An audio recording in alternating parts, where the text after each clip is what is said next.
지난주에요. 아들 하나님과 관련해서 예수님의 성육신과 처녀 탄생에 대해서 공부했습니다. 그죠? 여러분, 전능하신 창조주께서 사람의 모습으로 이 땅에 오셨다는 것은 정말 놀라운 신비 그 자체입니다. 여러분, 아폴로 15 조종사 제임스 어인이라고 하는 크리스찬이 있습니다. 이분이 이런 말을 했어요.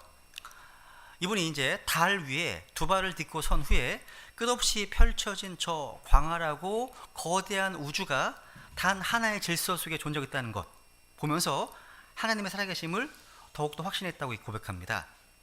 그래서 사람들은 지금쯤 인간이 달 위를 걷고 있다고 또다시 대도특필하고 있을 겁니다. 근데 2000년 전 예수 그리스도께서 지구에 오셔서 지구 위를 걸으셨다는 것은 이보다 훨씬 더 큰 사건임에 틀림없습니다. 이 사실을 저는 달 위에서 통감하고 있다, 이렇게 고백했습니다.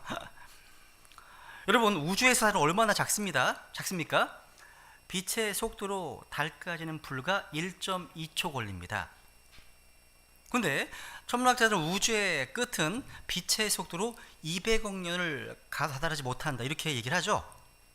여러분, 어인의 말처럼 인간이 달에 갔다는 것을 대단하게 여기지만 예수 그리스도께서 이 지구로 오신 것에 비하면 정말 아무것도 아닙니다. 우주의 끝이 서울에서 미국 LA라고 한다면 달까지는 아마 한 걸음, 한 뼘 정도밖에 되지 않을 겁니다. 무엇보다도 이 엄청난 우주를 만드신 전능하신 하나님께서 인간이 되셨다, 이걸 어떻게 이해할 수 있겠습니까? 이걸 성경에서는 하나님의 성품의 신비라고 이렇게 표현하고 있는 겁니다. 그렇습니다. 미스터리 중에 미스터리입니다. 그런데 우리 주님께서 이렇게 사람들의 어떤 모습으로 오실 뿐만 아니라 종의 형체를 취하시고 죽기까지 순종하셨다고 성경은 증언하고 있습니다. 한번 빌립보서 2장 8절 다시 보겠습니다. 빌립보서 2장 8절. 8절에 보시면 사람의 모양으로 나타나사 자기를 낮추시고 죽기까지 순종하셨으니 곧 십자가의 죽음이라. 보세요. 자기를 낮추셨다, 죽기까지 순종하셨다 말씀하시죠. 자기를 낮췄다는 표현에 한번 주목해 보세요.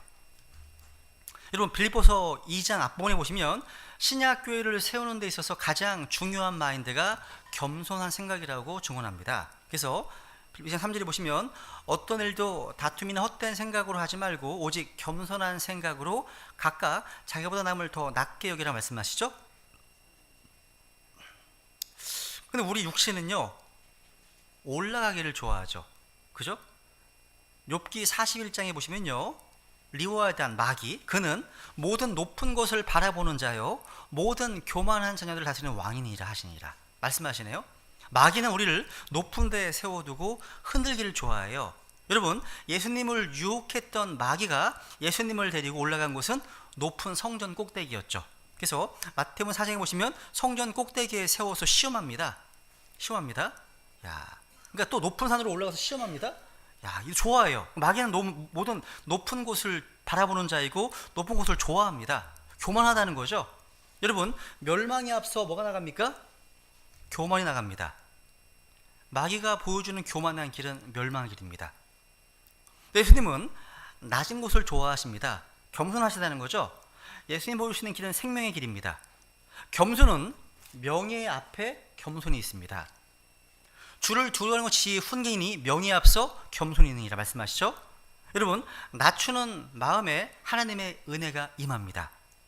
하나님의 은혜는요, 위에서 아래로 임하죠. 그래서 여러분이 하나님의 은혜를 경험하는 기쁨을 누리려면 어떻게 해야 된다는 거예요? 마음을 낮춰야 됩니다. 낮춰야 되는 거죠. 우리가 한번 읽어볼까요? 야고보서 6절 시작.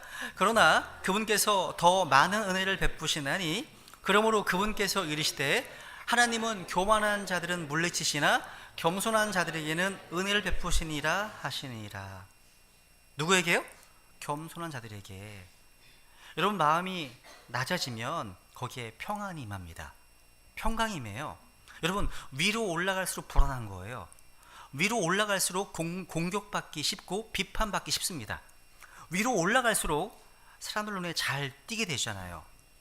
여러분, 높은 산 정상에 올라가면 산소가 희박해진다고 하잖아요. 산소가 희박해지면 정신이 혼미해지고 초점을 잘 맞추기 어렵습니다. 근데 아래로 내려오면 내려올수록 편안합니다. 여러분, 비행기가 아무리 빠르고 좋아도요, 비행기가 좀 느낌은 항상 불안해요. 불안합니다. 비행기는 잠시 머무는 곳이지 우리 살 수 있는 곳이 아니잖아요. 그죠? 여러분, 이 마음을 낮추면 쉼이 있고 여유가 있습니다. 여러분, 겸손한 마음, 자신을 낮추는 마음은요, 자신을 심각하게 여기지 않는 마음입니다. 그 마음에 여유가 있어요. 유머가 있습니다. 여러분, 자신을 너무 심각하게 생각하거나 중요하게 여기는 사람들의 얼굴에는 미소가 없어요. 여유가 없습니다. 여유가 없어요. 근데 자신을 낮출 줄 아는 사람은요, 여유가 있습니다. 왜? 자신을 nothing으로 가볍게 여기기 때문에 누가 뭔가 비판해도 비난해도 잘 넘어가요. 잘 넘깁니다. 이게 겸손한 사람의 특징이에요. 또 겸손한 마음, 낮추는 마음은요, 열매 맺는 마음입니다. 여러분, 한 알의 밀알이 땅에 떨어져야 됩니다. 아래로 떨어져야 되는 거죠. 자신을 낮춰야 한다는 거죠. 그리고 땅 속에서 죽어서 뿌리를 내려야 됩니다. 그때 뭐가 나오는 거예요? 열매 맺습니다. 같이 읽어볼까요? 시작. 진실로 진실로 내가 너희에게 이르노니 한 알의 밀이 땅에 떨어져 죽지 아니하면 홀로 남거니와 죽으면 많은 열매를 맺느니라. 여러분, 하나님께서 쓰신 그런 귀한 인물들은 한결같이 떨어지는 경험을 했어요. 바닥에 떨어지는 경험을 통해서 성장해 갔다는 거죠. 그러니까 하나님께서 쓰신 인물일수록 낮추십니다. 고난을 통해 낮추십니다. 바울은 평생 동안 고난을 통해서요, 낮아지는 삶을 살았습니다. 사실 낮아짐은 축복이에요. 가장 낮은 곳에 가장 평안함을 누릴 수 있습니다.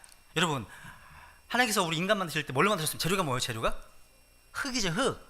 영어로는 DUST입니다. dust. 먼지입니다. 먼지. 그 dust, 흙으로 만드셨어요. 땅을 재료로 삼으셨기 때문에 우리가 땅처럼 가장 낮은 곳에 임할수록 우리는 편안한 거예요. 쉼이 있는 거예요. 거기가 우리 이스라엘 자리이기 때문에. 근데 여러분, 오늘 본문에 보니까 예수님께서는요, 자신을 낮추신 단계가 십자가의 죽음까지 순종하셨다고 기록하고 있습니다. 점점. 그러니까 뭐예요? 하나님과 동등 되시고 하나님의 형체이신 분께서 하늘의 영광의 왕자를 버리신 것이 한 단계입니다. 또 사람들의 모양으로 나타나신 것이 두 번째 낮아지신 겁니다. 또 종의 형체를 취하신 것이 세 번째 낮아지신 겁니다. 또 죽기까지 순종하신 것이 네 번째, 십자가 자신을 들이신 것이 다섯 번째 단계라고 할 수 있습니다. 이런 분이 바로 아들 하나님이시고 우리가 믿고 따라야 되는 주 예수님이십니다. 어떤 크리스찬들은요, 신앙생활을 5년, 10년, 20년 하다 보면 점점 승진하는 줄 알아요. 승진. 올라가는 줄 압니다. 회사 처음 들어가면 이제 뭐 사원이었다가 대리였다가 계장, 과장, 부장 올라가잖아요. 군대, 이등병, 일병, 상병, 병장, 또 하사, 중사, 상사, 원사, 준위, 소위, 대위, 또 소령, 중령, 대령. 그 다음에 이제 선택받아서 별로 올라가잖아요. 그죠? 야, 처음에는 계급장이 하나밖에, 짝대기 하나였어요. 그죠? 그 다음엔 둘, 나중에는 다이아몬드, 그 다음에는 또 무궁화를 붙이고 결국에 별을 붙입니다. 별을 달고 다닐 쯤 되면 이제 어깨가 무거워지는 거죠. 걸어 다니기가 어렵습니다. 차만 타고 다니죠. 이처럼 믿음 생활도 하면 할수록 점점 승진하는 줄로 아는 겁니다. 근데 성경은 빌립보 성도들을 권면하기 위해서 아들 하나님으로서 예수 그리스도 그분을 우리가 따라야 될 본으로 이렇게 제시하고 있습니다. 그분은 우리의 본이시라는 거죠. 우리 모두가 닮아야 될 그런 본이십니다. 그럼 우리 크리스천들이 어떻게 살아야 됩니까? 이 땅에서 어떻게 살아야 한다는 거예요? 높아져야 됩니까? 점점? 아닙니다. 예수님께서 걸어가신 그 인생길이 우리의 길이어야 한다는 거죠. 그죠? 사실 인간은요, 자기 수준 이상으로 살고 싶어하고 대접받고 싶어해요. 가능한 한 자기 수준 밑으로 내려오려고 하지 않습니다. 그런데 예수님은 십자가 사건으로 인해서 더는 내려갈 수 없는 데까지 내려가셨습니다. 여러분, 그 당시 로마의 사형법 중에 십자가형처럼 무섭고 잔인한 것은 없습니다. 죄수의 옷을 발가벗긴 뒤에 죽도록 채찍으로 때리고요, 두 손과 발을 못 박습니다. 그리고 나무에 매달아서요, 뙤약볕 밑에 세워놓았기 때문에 피가 마르고 숨이 막히는 고통을 당합니다. 천천히 죽어갑니다. 고통이 얼마나 극심했던지가 아니에요. 십자가에서 죽은 사람은 1000번을 죽는다, 이런 말이 생길 정도였습니다. 당시 한 로마 시인은요, 이렇게 말했습니다. 십자가형은 노예의 죽음이고 우리 주 예수님께서는 그런 내려갈 수 없는 곳이었잖아요. 로마 시민에게는 그런 수치와 고통을 겪어서는 안 된다고요, 이렇게 얘기했습니다. 로마 시민들에게는요. 이건 좀 약간 세상 이치 역행하는 거예요. 그죠? 여러분, 세상 이치는요, 저등한 존재가 고등한 존재를 위해서 희생당하는 것, 이게 당연한 거 아닙니까? 마치 물이 위에서 아래로 흐르듯 자연스러운 이치입니다. 여러분, 육식 좋아하시잖아요. 저도 육식 좋아해요. 여러분, 가죽 좋아하세요? 또 악어 가죽 가방 좋아하시나요? 다 좋아하실 겁니다. 그죠? 우리가 그렇게 많은 동물들을 잡아서 요리를 해먹고 가죽을 벗겨서 옷이나 가방을 만들면서도 어떤 마음속에 양심의 가치를 느끼지 않습니다. 왜? 그 동물들이 사람보다 더 저등한 존재이기 때문이에요. 우리가 소를 키우는 것은요, 소를 사랑해서가 아니죠. 뭐 하기 위해서 온 거예요? 잡아먹으려고 하는 거 아닙니까? 이처럼 여러분, 고등한 존재에 의해서 저등한 존재가 이용당하고 희생당하는 것, 이게 당연한 세상의 이치입니다. 근데 유독 십자가의 복음은요, 지극히 자연스러운 세상 이치를 역행하는 겁니다. 어떻게 우리와 비교도 되지 않는 천지를 창조하신 창조주께서 우리와 같은 별 볼 일 없는 인생을 위해서 십자가를 지고 죽어갈 수 있단 말입니까? 놀라운 거 아니에요? 여러분, 우리 주님의 어떤 모습은요, 결코 힘이 없어서 십자군을 선택하신 게 아닙니다. 그 무서운 십자가, 이런 죽음을요, 예수 그리스도께서는요, 기꺼이 자원해서 선택하셨습니다. 자발적혈중이었다는 거죠. 한번 요한복음 10장 읽어볼까요? 같이? 시작. 이러므로 내 아버지께서 나를 사랑하시나니 이는 내가 내 생명을 다시 취하려고 그것을 내놓기 때문이라. 내게는 그것을 버릴 권능도 있고 그것을 다시 취할 아무도 그것을 내게서 빼앗지 아니하며 내가 스스로 그것을 버리노라. 죄송합니다, 이게 바뀌었어요. 복사가 잘못됐나 봐요. 다시 취할 권능도 있노라. 그죠? 그 다음에 아무도 그것을 내게서 빼앗지 아니하며 내가 스스로 그것을 버리노라. 나는 이 명령을 내 아버지에게서 받았느니라 하시니라. 성경 변기할 뻔했네요, 제가. 야, 이거 참 복사를 잘해야 되는데 이게 색깔 칠하다 보면 보세요, 여러분. 이런 논쟁이 있었죠. 누가 예수님을 죽였는가? 이 논쟁하는 사람들이 있어요. 유대인들이 죽였다고 하는 사람도 있습니다. 아니다, 빌라도 로마 군인들이 죽였다. 아니면 또, 근데 이게 둘 다 틀렸습니다. 또 누군가는 자신의 죄가 예수님을 죽였다고 하는 사람도 있습니다. 이건 좀 어느 정도 타당한 말입니다. 그런데 성경은 그렇게 말씀하지 않았습니다. 아들 하나신 예수님께서는요, 자기 스스로 자신의 생명을 버리셨습니다. 아무도 예수님의 생명을 취할 수 없었습니다. 여러분, 예수님의 생명을 취해가려면, 빼앗아가려면 예수님보다 더 강해야 하기 때문이죠. 근데 주 예수님보다 더 강한 자는 없기 때문에, 여러분, 예수님께서는요, 빌라도의 법정을 그냥 빠져나오실 수 있었습니다. 사람들이 무슨 흉계를 꾸미고 무슨 짓을 하건 간에 예수님은 다시 하늘로 올라가서 아버지 우편에 앉을 수 있었습니다. 예수님은 살해당하신 것이 아니라 자기 생명을 스스로 내려놓으신 거예요. 물론 사도행전에 보시면 예수님의 죽음에 대한 책임이 그 당시 유대인들이 있었음을 명백히 하고 있습니다. 사람들의 죄로 인해서 예수님께서 죽음을 선택하셨기 때문이죠. 그래서 모든 사람 회개해야 됩니다. 이게 성경적 사실이지만 이것은 그렇다고 해서 어느 누구도 예수님에게서 그분의 생명을 빼앗아갈 수 없다는 사실은 바뀌지 않습니다. 예수님은 여러분과 저를 위해서 자원해서 자신의 생명을 내어주셨습니다. 주께서는 자신의 죽음이 성경에 따른 것이고 자발적인 것이고 스스로 목숨을 내어놓는 죽음이라고 말씀하시는 거죠. 그리고 누군가에게 죽임을 당한 것은 아니다, 분명히 말씀하신 겁니다. 물론 우리가 보기에는 로마의 총독과 결탁한 바리새인들과 유대 종교 지도자들을 통해서 죽음을 당한 것처럼 보이지만 주께서 스스로 죽음의 사실을 넘기셨다는 거죠. 그래서 마태복음 16장에 보시면 이런 말씀하시죠. 읽어볼까요? 시작. 너는 내가 지금 내 아버지께 기도하여 당장이라도 그분께서 12군단이 넘는 천사들을 내게 주시도록 할 수 없는 줄로 생각하느냐? 말씀하셨습니다. 금방 피할 수 있었습니다. 그러니까 즉 주님께서 힘이 없어서 죽으신 것이 아니라는 거예요. 주님은 스스로 목숨을 버리셨습니다. 주님은 생명을 버릴 권능도 있고 다시 취할 권능도 있으십니다. 그러니까 죽을 수도 있고 다시 살아날 수도 있습니다. 이런 권능을 소유하신 분 누구밖에 없어요? 하나님 한 분뿐이십니다.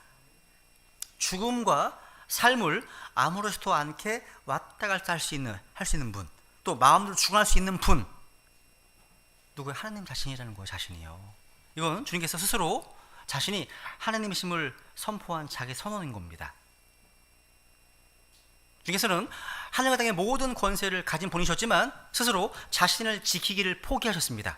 그리고 무기력한 자처럼 십자가에 죽으셨습니다. 그러니까 십자가에서의 죽으심은요, 성육신과 더불어서 하나님께서 하나님으로서 당연히 누려야 될 모든 특권과 권리를 포기하신 놀라운 사건인 거예요. 이것만이 아닙니다. 주님께서 십자가에 못 박히신 것은요, 못난 우리를 사랑하셨기 때문입니다. 연인들이 서로의 사랑을 확인하고자 할 때 자주 쓰는 말이 있죠. 자기가 날 사랑한다면 날 위해서 뭘 해줄 수 있어? 이런 거. 여러분, 그 사랑, 자신의 사랑을 입증하기 위해서 뭔가 가장 최고의 것을 내놓을 각오가 있다면 상대의 마음을 얻을 겁니다. 그죠? 근데 하나님은요, 각오 정도가 아니라 실제로 그렇게 하셨습니다. 내가 널 이 정도로 사랑한다 하시면서 십자가에 못 박혀 죽으신 겁니다. 그래서 로마서 5장 8절, 우리가 죄인이었을 때 그리스도께서 우리를 위해 죽으심으로 하나님 우리를 향한 자신의 사랑을 당당히 제시하시니라. 만약에 우리가요 펜을 1,000원 주고 샀다면 그 펜은 1,000원짜리입니다. 그죠? 우리가 그 펜을 1,000원짜리 취급할 거예요. 하나님께서 자신의 아들 예수님의 생명을 주고 우리를 사셨다면 우리는 예수님 자리입니다. 그래서 어떤 성도심례교회에 훈련 교재가 있어요. 예수님 자리라고 하는 책이 하나 있더라고요. 저 받았습니다. 제목이 괜찮아요. 예수님 자리반입니다. 있어요. 여러분, 십자가는요 우리를 향한 하나님의 사랑이 얼마나 큰지를 말해줍니다. 저는 제 나이 20살 때 이 사실을 깨닫게 되었습니다.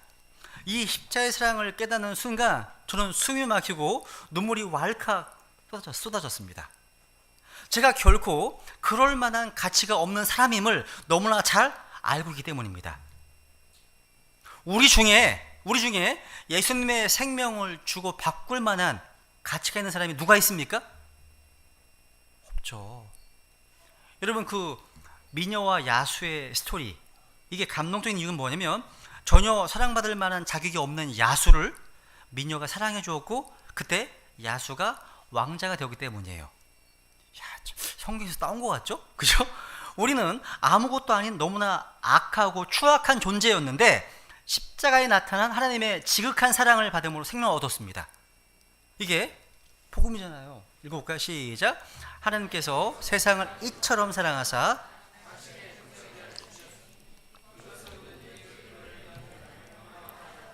영존하는 생명을 얻게 하려 하십니다. 이 말씀을 읽을 때마다 어떻게 천지를 창조하신 하나님께서 자기 독생자를 내어주실 정도로 이 세상을 사랑할 수 있단 말인가 생각해야 됩니다. 아무리 주위를 둘러봐도 또 저 자신, 저의 내면을 들여다봐도 어느 것 하나 하나님의 아들의 생명과 바꿀 만한 것이 없어요. 이 세상은 폭력과 음란과 미움과 음모와 분노와 거짓이 가득 차 있습니다. 그런데 하나님은 그 세상을 구원하기 위해서 자신의 독생자를 보내어 죽게 하셨습니다. 충격적인 일이죠. 여러분, 우리가 귀중한 존재라서 하나님을 사랑하신 게 아닙니다. 하나님께서 우리를 사랑하셨기 때문에 우리가 귀중한 존재가 되는 겁니다. 예수님은 우리에게 목숨보다 진한 사랑을 주셨습니다. 우리는 모두 뭔가 살기 위해서 세상에 태어났습니다. 열심히 일하고 공부하는 것도요 조금이라도 더 잘 살려고 하는 거 아닙니까? 근데 예수님만은 죽으려고 세상에 오셨습니다. 죽으러 오셨다는 거예요. 자신이 죽으심을 통해서 우리를 살리기 위해서입니다. 이 땅에 사셨던 33년 반, 인생의 하루하루는요, 다 십자가를 향한 걸음이었습니다. 평생을 십자가의 그림자 속에 사셨던 겁니다. 그토록 엄청난 대가를 치르면서 우리를 사랑하신 예수님은요, 인간들로부터 무시당하고 모욕당하셨습니다. 여러분, 짝사랑의 고통을 아십니까? 가슴이 시리도록 누군가를 사랑했는데 상대방이 나의 사랑을 받아주지 않을 때 얼마나 마음이 아프겠어요. 저는 별로 안 해봐서 모르겠어요. 여러분, 하나님께서요, 바로 그런 심정이었다는 거죠. 저는 20살에요, 예수님을 저 인생의 구주와 주님으로 영접했습니다. 하나님께서요, 자신의 형상대로 만드신 우리를 사랑하시기 때문에 포기하실 수 없었습니다. 비록 우리가 사탄의 유혹에 넘어가서 죄의 노예가 되었지만 하나님은 우리를 다시 살리시기 위해서 역사 속에 뛰어 들어오셨습니다. 그 십자가에서 자신의 생명을 주셨다는 거죠. 이것만 아닙니다. 십자가는요, 하나님의 공의와 사랑을 만족시키는 유일한 방법이었습니다. 여러분, 죄의 싹은 사망이죠. 그죠? 사망입니다. 여러분, 하나님의 성품은요, 이렇게 공의와 사랑 두 가지 요약할 수 있습니다. 이 두 가지의 균형 감각이 중요합니다. 하나님께서는요, 내가 내 죄를 눈 감아 주마, 그냥 용서해 주마 라고 말씀할 수도 있었습니다. 근데 그렇게 되면 하나님의 공의, 정의를 깨는 행위가 될 겁니다. 한편 하나님께서는요, 우리에게 죄를 지었으니까 내 죄값은 네가 치르고 죽거라 라고 말씀할 수 있었습니다. 근데 그것은 하나님의 사랑에 위배되는 거죠. 그러니까 하나님의 공의와 사랑을 동시에 만족시킬 수 있는 방법 오직 하나, 누군가가 우리를 위해서 대신 죽는 겁니다. 그게 바로 뭐예요? 십자가입니다. 그 십자가에는 복음적인 측면에서 형벌로서의 십자가, 또 동시에 대속의 성격을 지니고 있습니다. 하나씩 볼게요. 보세요. 여러분, 십자가는요, 형벌과 저주와 진노와 심판으로서의 죽음입니다. 성경이 이 땅에서 우리가 경험하는 죽음이요, 죄의 싹시다, 죄의 결과라고 말하고 있습니다. 그러니까 죄에 대한 형벌로서 사람이 죽는 거예요. 예수님의 죽음 속에 그런 형벌로서의 죽음의 요소가 있다는 거예요. 여러분, 어떤 형벌입니까? 우리 모두가 경험하는 한 번의 죽음 이후에 겪게 되는 둘째 사망으로서 하나님의 심판대 앞에 서서 경험하게 되는 형벌과 진노로서의 죽음, 이것이 십자가의 죽음의 첫 번째 강조점입니다. 어떤 사람들은요, 예수님 십자가의 죽으심을요, 위대하고 숭고한 죽음으로 만들고 싶어 했습니다. 그 죽으심을 뭔가 본받을 만한 훌륭한 모범처럼 조명하고 싶었다는 거죠. 아닙니다. 그래서 진리를 제한해서는 안 되는 거죠. 여러분, 예수님 십자가의 죽으심은 우리가 본받고 따라야 될 무엇이 이전에 1차적으로 하나님으로부터 심판과 진노와 징벌을 받는 현장이었다고 성경은 증언하고 있다는 거죠. 중에서는 거룩하신 분이십니다. 차마 죄를 보지 못하시는 분이십니다. 그러니까 이 죄는 하나님께 아주 큰 문제 중 하나입니다. 죄는 언제나 하나님의 심판을 초래하고 하나님과 정면으로 충돌하게 만드는 거예요. 그죠? 여러분, 오늘날 우리가 사는 이 현실의 가장 핵심, 가장 큰 어리석음이 뭘까요? 어리석음. 이 죄를요, 문제의 핵심으로 보지 못한다는 거예요. 죄. 경쟁에서 밀리는 것이나, 재능이 없는 것이나, 뭐 재물이 모자라는 것이나, 아니면 뭔가 업적이나 성취가 부족한 것, 이게 실패인 것처럼 자꾸 사람을 몰아가는 겁니다. 이게 가장 큰 문제예요. 여러분, 인간의 핵심적인 문제가 뭐예요? 죄 문제예요. 죄 문제. 죄 문제입니다. 하나님과 어그러진 관계에서 비롯되는 모든 인간관계가 어그러짐, 이 땅에서 모든 불행은 다 죄가 만들어내는 주제입니다. 죄가 이런 불행을 만들어내는가 하면 하나님께 죄가 충돌하시기 때문이에요. 우리에게 뭔가 재능이 모자라거나 능력이 모자라는 것은요, 그냥 기도 제목이 될 때가 많잖아요. 건강하지 않거나 또 이 땅에서의 어떤 경쟁에서 밀리는 것, 때로 하나님의 은혜와 하나님의 선한 손길을 생생하게 경험하는 기도 제목이기도 합니다.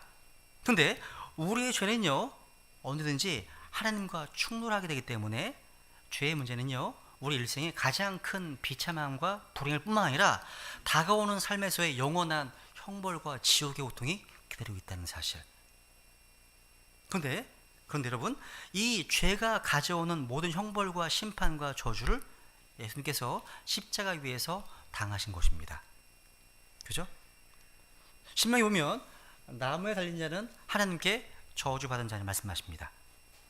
유대인들이 예수님을 메시아로 믿는데 가장 큰 걸림돌이 뭐냐?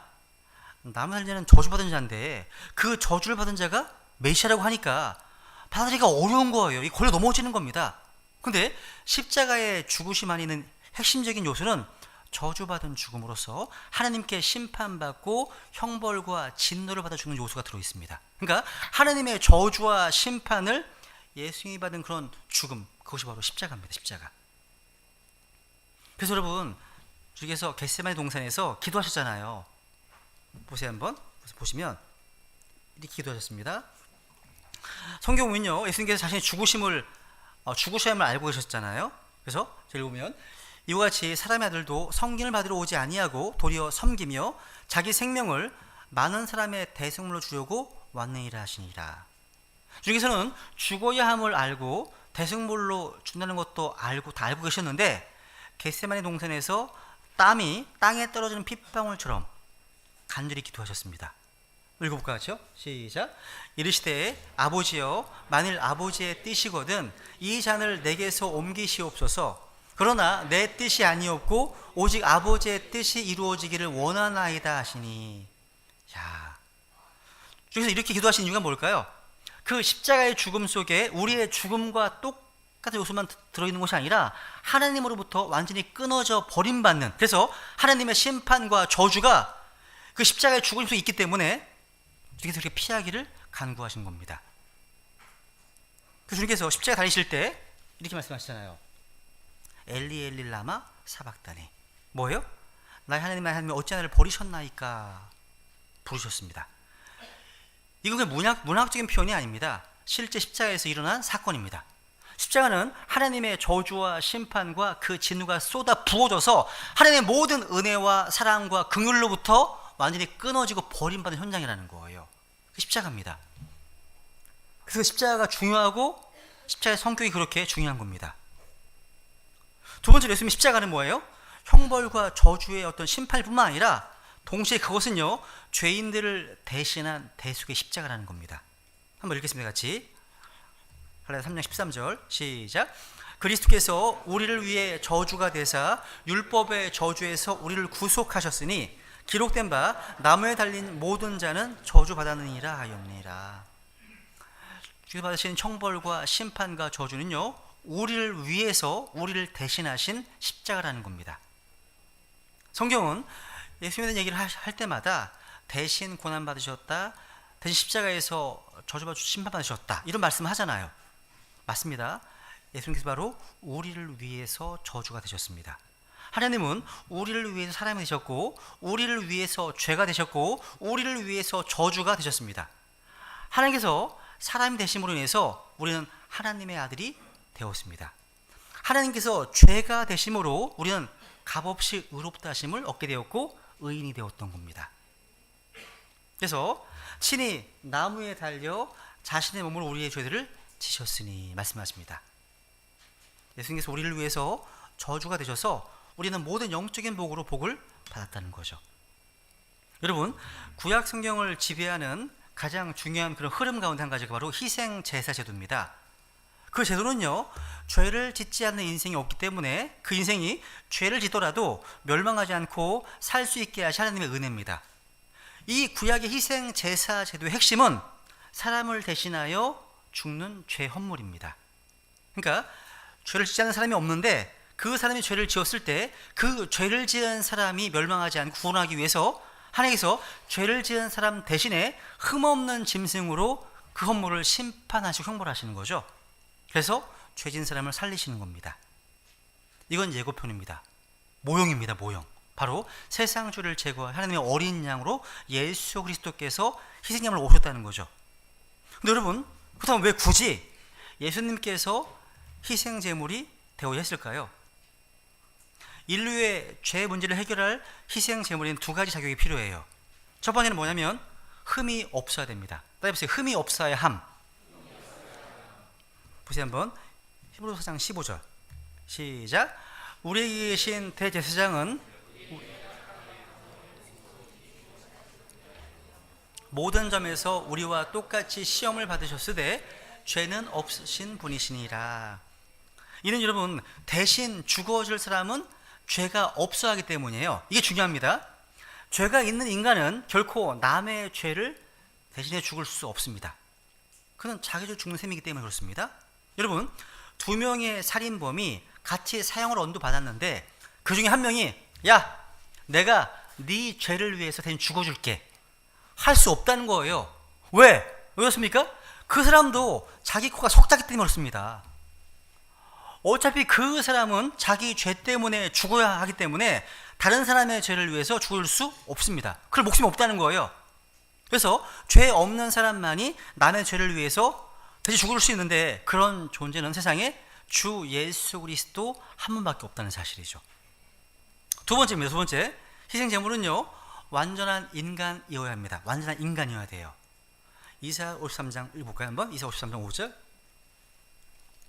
그러나 그는 우리의 범법들로 인해 부상을 당하고 우리의 불법들로 인해 상하였노라. 그가 징벌을 받음으로 우리가 화평을 누리고 그가 채찍에 맞음으로 우리가 고침을 받았도다. 부상을 당하셨고 상하셨고 징벌 받으셨고 채찍 맞으셨습니다. 여러분, 초대교회 때요, 그 사벨리아니즘이라고 하는 이단이 있었습니다. 이게 뭐냐면, 이거는요, 성부 하나님께서 십자가에서 고난을 당하시고 죽으셨다고 주장하는 거예요. 이건 틀린 말입니다. 뭐냐면, 죄는 반드시 죽음으로 갚아야 되는데 하나님은요, 죽을 수 없는 존재이기 때문입니다. 죽을 수 있으려면 인간이 돼야 되죠. 인간이어야 됩니다. 그래서 죄 없는 하나님의 아들께서 완전한 인간이 되셔야 했던 겁니다. 그 때문에 인간의 육체를 입고 오셔서 죽으셔야 완전 희생제물의 자격을 갖추는 거예요. 죄 없으신 하나님의 아들 예수님께서 자신의 목숨으로 우리의 죄값을 대신 치르신 희생이 바로 십자가입니다. 우리는 모두가요, 갈보리 산 위에서 보여주신 이 십자가의 사랑을 깨닫는 순간 우리 마음이 부서지고 맙니다. 십자가가 멀리 있을 때는요, 내가 커 보였어요. 근데 십자가가 더 가까이 다가올수록 내 자신이 얼마나 부패하고 작아지는지 몰라요. 십자가는요, 우리 죄의 심각성을 비춰주는 거울과도 같습니다. 십자가는요, 우리의 죄가 얼마나 추하고 무서운지를 말없이 알려줍니다. 그리고 죄의 문제를 해결하기 위해서 하나님의 아들이 자기 생명을 내어놓으시고 엄청난 사랑에 고개를 숙일 수밖에 없다는 사실이죠. 그래도 우리는 회개의 눈물을 터뜨리게 되고 겸손하게 찬양과 경배를 드리게 됩니다. 여러분, 기독교는요, 사람들이 흔히 생각하는 것처럼 어떤 종교적인 의식이나 형식을 따르면 구원을 받을 것이다, 그런 마법 같은 종교가 아니에요. 성경적 기독교의 심장이 어디에 있습니까? 예수님께서 나의 죄를 대신 지시고 나의 죄에 대한 형벌과 저주와 진노를 대신 감당하시고 십자가 위에서 하나님께로부터 완전히 버림받으셨다, 그 사실입니다. 2000년 전에 우리와 똑같은 몸을 가지고 이 땅에 오셔서 사시고 고난받으시고 십자가에 피 흘려 죽으신 바로 그 예수님의 십자가 공로 때문에 누구든지 그 예수님께서 죄인인 나를 대신에 피 흘려 죽으시고 고난받으신 줄 믿고 의지하는 사람은 죄 용서를 받고 새로운 삶을 얻게 된다는 거죠. 아무런 자격도 없는 우리를 위해서 예수님께서 대신 고난받으시고 심판받으셨기 때문에 구주 예수 그리스도를 믿고 의지하는 사람은요, 누구든지 다시는 정죄에 넘겨지지 않고 심판받지 않고 하나님 사랑에서 끊어지지 않고 하나님의 은혜의 왕자에 담대히 들어가는 영광을 얻게 되는 겁니다. 이게 복음의 진리예요. 기독의 심장이라는 거죠. 제가 마지막으로 이제 한 구절을 좀 찾아보면서 성경에서 말씀하는 온전한 복음을 좀 다시 전하고 마치겠습니다. 보세요. 같이 읽겠습니다. 고린도전서 2장 2절입니다. 시작. 나는 너희 가운데서 예수 그리스도 곧 십자가에 못 박으신 그분 외에는 아무것도 알지 아니하기로 결심하였노니라. 여기 지금 두 개를 연결해서 번역했잖아요, 그죠? 나눌 수도 있습니다. 세이브 예수 그리스도 그리고 그분께 십자가에 못 박히신 것을 제외하고는 이렇게 이해할 수도 있습니다. 여러분, 사도 바울이 아무것도 알지 않게 하기로 결심하는 것은요, 이 두 가지가 너무나 귀하기 때문입니다. 다른 그 어떤 것과도 비교가 되지 않기 때문이에요. 이 두 가지 뭐냐? 예수 그리스도, 그분의 인격입니다. 첫 번째는. 그리고 그 다음 뭐예요? 그분께서 못 박히신 십자가였습니다. 예수 그리스도와 그분께서 못 박힌 십자가. 여러분, 예수 그리스도는요, 우리를 구원해 주시는 분이시고, 그분이 못 박힌 십자가는 우리를 죄에서 구원하시는 방법입니다. 우리가 구원받는 데 있어서 예수 그리스도와 그분의 십자가를 통하지 않고서는 아버지께 나아갈 수가 없어요. 근데 오늘날 많은 경우에 이상한 복음이 전해지고 있어요. 그것은 뭐냐면 십자가가 없는 예수 그리스도고요, 또 하나는 예수 그리스도가 없는 십자가입니다. 이게 무슨 얘기인지 아세요? 볼게요. 여러분, 어떤 분이요, 예수 그리스도를 자신의 구주와 주님이라고 이제 부르고 믿었기 때문에 구원받았다고 했지만, 그들이 믿고 있는 내용을 보면 십자가가 없었어요. 십자가가 빠져 있었습니다. 그런데 예수 믿고 있다고 합니다. 그런데 그렇다면 그런 믿음으로 과연 구원할 수 있을까요? 여러분, 구원이 뭐예요? 구원은 바로 죄에서 해방받는 겁니다. 죄 문제 해결인 거예요. 이 세상에 어떤 사람도요, 죄 문제가 해결되지 않고서는 구원받을 수 없습니다. 그렇다면 어디에서 우리의 죄가 해결됩니까? 오직 하나예요. 예수님께서 못 박히신 십자가입니다. 주 예수님께서 십자가를 향해서 앞장서 가신 것은 그것이 우리를 구원하는 길이었기 때문이죠. 여러분, 십자가 없는 예수 그리스도는요, 우리의 구원은 아무런 의미가 없습니다. 십자가 없이 그냥 나는 무리를 걸어가신 예수님 믿어. 이거 의미가 없어요. 십자가는 없고 오병이어의 예수님만 믿어. 의미가 없다는 거, 이게요. 아니라는 겁니다. 그래서 사도 바울이 전파했던 게 뭐예요? 우리는 십자가에 못 박히신 그리스도 전파한다. 이게 빠진 그리스도 전파하는 게 아니에요. 십자가에 못 박히신 그리스도 전파한다 말씀하고 있는 거죠. 그러니까 오직 십자가에 못 박히신 주 예수 그리스도만이 우리의 유일한 구원자라는 겁니다. 근데 요즘 또 한간에는요, 이 반대도 그때는 있는 것 같아요. 십자가를 지나치게 강조한 나머지 예수 그리스도는 잃어버린 채 십자가의 어떤 비밀, 어떤 복음, 십자가의 어떤 비밀만이 구원해주는 양, 십자가만을 강조하고 있습니다. 그래서 십자가를 대입한 어떤 공식적인 이론을 복음으로 가장해서 주입시키려고 한다는 겁니다. 무슨 얘기냐? 공식. 당신은 죄인이다. 예수님께서 십자가에서 당신의 과거와 현재, 미래의 모든 죄를 다 담당해 주셨다. 그래서 당신의 죄는 다 사라졌다. 이제 당신은 죄가 없다. 구원받았다. 하나님의 자녀가 되었다. 이런 지극히 공식적이고 이론적인 얘기는 되풀이한다는 거예요. 어떠세요, 여러분? 믿는다는 것은요, 그냥 머리로 이해하는 것, 이게 전부가 아니에요. 교리로 하는 것, 이게 전부가 아니에요. 믿는 것은 뭐냐면 지, 정, 의가 다 함께 어우러지는 겁니다. 인격적인 거예요.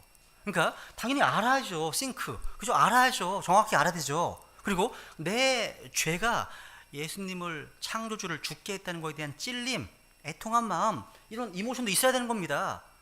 제일 중요한 거 뭐예요? 의지입니다. 내가 그 예수 그리스도, 그분을 내 구주와 주님으로 내가 받아들이겠다는 결단, 선택. 세계가 다 어우러져야 돼요. 근데 요거만, 지적인 깨달음만 강조하는 분들이 계세요. 가장 약해. 의지가 약해. 이것도 이상한 겁니다. 믿는다는 건요, 지, 정, 의가 다 반응하는 거예요. 반응하는 거예요, 여러분. 여러분, 우리를 구원하신 것은요, 십자가의 공식을 아는데 그치는 게 아니에요. 뭐예요? 나의 죄로 인해서 십자가에서 피 흘려 죽으심으로 단번에 영원한 구속을 이루시고 사흘 만에 다시 부활하신 예수 그리스도를 자신의 구원자와 주님으로 의지적으로 믿고 받아들일 때 구원받는 거예요. 진정 우리를 구원하시는 분은 십자가에 피 흘려 죽으시고 사흘 만에 부활하신 예수 그리스도이시라는 거죠. 십자가는요, 우리를 구원하기 위한 주님의 수단일 뿐입니다. 오직 십자가에 못 박으신 예수 그리스도를 인격적으로, 그리고 또 개인적으로 만나서 그분을 나의 구주와 주님으로 받아들이고 나의 모든 죄를 담당해 주신 것을 감사하고 믿으면 구원받는 겁니다. 두 개가 필요하다는 걸 이해하시겠죠? 그죠? 우리 이 시간 우리 기도하실 때 여기 계신 영혼들 가운데 한원도 이루어지지 아니하고 구원하시는 십자가의 능력을 경험하고 새로워지기를 간절히 바란다고, 그리고 우리 매일매일이 십자가에 못 박이신 그리스도를 선포하겠다고 우리 결단하시면서 우리 함께 다 같이 기도하시겠습니다.